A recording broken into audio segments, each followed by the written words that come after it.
कुछ बातें बहुत धीरे धीरे होती हैं, इतनी धीरे कि आप उन्हें तब तक नहीं पकड़ पाते जब तक वे आपके भीतर पूरी तरह बस न जाएं। आपने शायद ये महसूस किया हो, खाना खाने के बाद भारीपन, पेट में एक अजीब सी बेचैनी, नींद के बाद भी थकान जो जाती नहीं। बहुत से लोग इसे शरीर की समस्या मानते हैं। वे दवाएं लेते हैं, परहेज करते हैं, नए आहार अपनाते हैं। लेकिन कुछ योगियों ने बहुत पहले एक और बात देखी थी। उन्होंने देखा था कि पाचन केवल पेट का काम नहीं है, ये पूरे सूक्ष्म शरीर का काम है। और जब भीतर की ऊर्जा, जिसे वे प्राण कहते थे, अपने स्वाभाविक पथ से भटक जाती है, तो पेट सबसे पहले इसका संकेत देता है। ये स्क्रिप्ट उसी अवलोकन की एक शांत यात्रा है। सोचिए कि आप कैसे खाते हैं। क्या आप वास्तव में बैठकर खाते हैं, या खाते हुए कुछ देखते हैं, कुछ सोचते हैं, कहीं और होते हैं? ये बहुत सामान्य हो गया है। हम खाते हैं और साथ ही कुछ और करते रहते हैं। फोन देखना, समाचार सुनना, बातें करना। पहली बार में ये बहुत छोटी बात लगती है, लेकिन धीरे धीरे ये एक आदत बन जाती है, और ये आदत भीतर एक पैटर्न बना देती है। जब आप खाते हैं तो आपका ध्यान भोजन पर नहीं होता, आपकी चेतना बाहर की ओर बह रही होती है। और जब चेतना बाहर होती है तो प्राण शक्ति भी बिखरी होती है। प्राचीन योगियों ने देखा था कि खाने का समय एक विशेष क्षण होता है। ये वो समय होता है जब शरीर बाहर से भीतर की ओर मुड़ता है, जब इंद्रियां थोड़ी शिथिल होती हैं, जब पाचन की अग्नि, जिसे वे जठराग्नि कहते थे, प्रज्वलित होती है। लेकिन जब मन उस समय बाहर भागता है तो ये अग्नि भी अस्थिर हो जाती है, वो पूरी तरह जल नहीं पाती। और यही वो शुरुआत है जिसे हम पकड़ नहीं पाते। ये आदत एक दिन में नहीं बनती, ये महीनों में, सालों में बनती है, बहुत धीरे, बहुत चुपके से। प्राचीन योग ग्रंथों में शरीर के भीतर एक सूक्ष्म जाल की बात की गई है। इसे नाड़ी तंत्र कहा गया। इसमें हजारों नाड़ियां हैं जो देखी नहीं जा सकती, लेकिन महसूस की जा सकती है। इनमें से 3 सबसे प्रमुख हैं: सुषुम्ना, एड़ा और पिंगला। सुषुम्ना रीढ़ के केंद्र में चलती है। ये वो मार्ग है जिससे कुंडलिनी शक्ति ऊपर उठती है। एड़ा बाईं ओर है, शीतल, चंद्रमा की तरह। पिंगला दाईं ओर है, उष्ण, सूर्य की तरह। जब ये दोनों संतुलन में होती हैं, तब सुषुम्ना सक्रिय होती है। और जब सुषुम्ना सक्रिय होती है तो पाचन भी स्वाभाविक रूप से सुचारू होता है। लेकिन योगियों ने यह भी देखा था कि जब व्यक्ति लगातार उत्तेजना में रहता है, जब मन हमेशा बाहर भागता है, जब संवेदनाएं कभी शांत नहीं होती, तो पिंगला नाड़ी अत्यधिक सक्रिय हो जाती है और एड़ा कमजोर पड़ जाती है। ये असंतुलन बहुत धीरे प्रकट होता है। पेट में जलन, अम्लता, भोजन का ठीक से न पचना। जठराग्नि के बारे में एक बात और समझने की है। प्राचीन दृष्टि में ये केवल पेट की अग्नि नहीं थी, ये मणिपुर चक्र से जुड़ी एक शक्ति थी। मणिपुर नाभि के पास स्थित ऊर्जा केंद्र। जब ये चक्र संतुलित होता है तो पाचन तेज होता है। जब ये अव्यवस्थित होता है तो पाचन भी अस्थिर हो जाता है। और ये चक्र किससे प्रभावित होता है? भय से, अनिश्चितता से, बिना विराम के लगातार सोचते रहने से। जब आप भोजन के समय भी चिंता में हैं, जब आप खाते हुए भी भविष्य के बारे में सोच रहे हैं, तो मणिपुर चक्र सिकुड़ जाता है और जठराग्नि धीमी पड़ जाती है। कुंडलिनी का इससे क्या संबंध है? यह प्रश्न स्वाभाविक है। कुंडलिनी शक्ति, जो मूलाधार में सुप्त है, वो ऊपर उठने से पहले एक स्वच्छ मार्ग खोजती है। मूलाधार से स्वाधिष्ठान, स्वाधिष्ठान से मणिपुर। और जब मणिपुर का क्षेत्र अव्यवस्थित है, जब वहां जमा हुई भावनात्मक ऊर्जा बाधा बनती है, तो कुंडलिनी का प्रवाह वहीं रुक जाता है।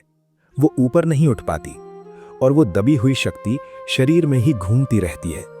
पेट उसका सबसे पहला संदेशवाहक बन जाता है। अब एक और बात जो बहुत कम लोग पहचानते हैं। हम सोचते हैं कि खाने की समस्या खाने से है। हम बदलते हैं क्या खाएं, कब खाएं, कितना खाएं। लेकिन जो नहीं बदलता वो है कैसे खाएं, और इससे भी गहरी बात, किस अवस्था में खाएं। योगियों ने देखा था कि भोजन ग्रहण करने से पहले की मनस्थिति भी उतनी ही महत्वपूर्ण है। जब आप क्रोध में खाते हैं, जब आप जल्दबाजी में खाते हैं, जब आप भय में खाते हैं, तो प्राण शक्ति उस क्षण बाहर की ओर बह रही होती है। शरीर भीतर नहीं मुड़ पाता और भोजन का रूपांतरण, जो एक सूक्ष्म प्रक्रिया है, अधूरा रह जाता है। भोजन केवल नोषण नहीं है। यौगिक दृष्टि में भोजन भी एक प्रकार की ऊर्जा है। उसे पचाना केवल एक रासायनिक क्रिया नहीं है, ये एक रूपांतरण है। भोजन की स्थूल ऊर्जा सूक्ष्म ऊर्जा में बदलती है और वो सूक्ष्म ऊर्जा प्राण बनती है। लेकिन ये रूपांतरण तभी पूरा होता है जब जठराग्नि स्थिर हो, मन शांत हो, श्वास गहरी और स्वाभाविक हो। जब ये तीनों अनुपस्थित हों तो भोजन शरीर में केवल बोझ बनकर रह जाता है, वो रूपांतरित नहीं होता। और अपचित भोजन, जिसे आयुर्वेद में आम कहा गया, धीरे धीरे नाड़ियों में जमा होने लगता है। अब एक और सूक्ष्म तथ्य, श्वास और पाचन का गहरा संबंध है। जब श्वास उथली होती है, जो कि लगातार तनाव में रहने पर होती है, तो डायाफ्राम पूरी तरह नहीं चलता और डायाफ्राम की स्वाभाविक गति ही पेट के अंगों की मालिश करती है, उन्हें सक्रिय रखती है। जब ये रुक जाती है तो भीतर एक स्थिरता नहीं, एक जड़ता आने लगती है। योगियों ने इसे प्राणावरोध कहा। जब प्राण का स्वाभाविक प्रवाह रुक जाता है, ये कोई बड़ी घटना नहीं है, ये बहुत छोटे छोटे क्षणों में होती है। हर बार जब आप जल्दी में खाते हैं, हर बार जब आप खाने के तुरंत बाद उठ जाते हैं, हर बार जब आप थके हुए होते हुए भी देर रात खाते हैं, ये सब मिलकर एक पैटर्न बनाते हैं और ये पैटर्न सूक्ष्म शरीर में गहरी जड़ें जमा लेता है। और कुंडलिनी, वो इन सब परतों के नीचे प्रतीक्षा में है। लेकिन जब नाड़ियां अवरुद्ध हैं, जब मणिपुर का क्षेत्र अशांत है, तो वो शक्ति जाग कर भी कहाँ जाएगी? उसके लिए एक स्वच्छ खुला मार्ग चाहिए। जब कोई इन बातों को पढ़ता या सुनता है तो अक्सर एक प्रश्न उठता है, तो क्या करें? लेकिन यौगिक दृष्टि में यह प्रश्न ही थोड़ा बदल जाता है। करने से पहले देखना, केवल देखना। जब आप खाने से पहले एक पल रुकते हैं, जब आप भोजन को देखते हैं, जब आप एक गहरी सांस लेते हैं, तो कुछ बदलता है। ये छोटी सी क्रिया नाड़ियों को एक संकेत देती है कि अब हम भीतर मुड़ रहे हैं और धीरे धीरे जठराग्नि स्थिर होने लगती है। ये कोई अनुशासन नहीं है जो बाहर से लगाया जाए, ये एक स्मृति है जो भीतर से जागती है। शरीर जानता है कि कैसे पचाना है, उसे बस वो अवकाश चाहिए, वो थोड़ी सी शांति। जब ध्यान भोजन की ओर होता है तो इंद्रियां उसमें लग जाती हैं। स्वाद, गंध, रंग, बनावट, सब कुछ एक संकेत है और ये संकेत पाचन तंत्र को पहले से तैयार कर देते हैं। प्राचीन योगी इसे भोजन ध्यान कहते थे। और श्वास के बारे में भी। खाने के बाद यदि आप थोड़ी देर बैठे, बस बैठे, कोई जल्दी नहीं, कुछ मिनट की ये शांति डायाफ्राम को उसकी स्वाभाविक गति देती है। पेट के अंग उस गति से संचालित होते हैं और प्राण का प्रवाह पुनः सक्रिय होने लगता है। कुंडलिनी के संदर्भ में जब मणिपुर का क्षेत्र हल्का होने लगता है, जब वहां जमी हुई भावनात्मक ऊर्जा विघटित होने लगती है, तो नाभि में एक सूक्ष्म ऊष्मा महसूस होने लगती है। ये जठराग्नि का पुनः प्रज्वलन है। ये कुंडलिनी का पहला संकेत भी हो सकता है कि मार्ग थोड़ा खुल रहा है। शायद ये सुनकर आप सोच रहे हो कि ये बहुत पुरानी बात है, कि आज के जीवन में ये कैसे संभव है। ये स्वाभाविक है, लेकिन एक बात जो योगियों ने हमेशा कही, बदलाव के लिए महान प्रयास की आवश्यकता नहीं होती, केवल एक सच्चे अवलोकन की आवश्यकता होती है। जब आप एक बार ये देख लेते हैं कि भोजन के समय आपका मन कहाँ होता है, कि आपकी श्वास उस क्षण कैसी होती है, तो कुछ बदलता है। बिना किसी निर्णय के, बिना किसी नियम के।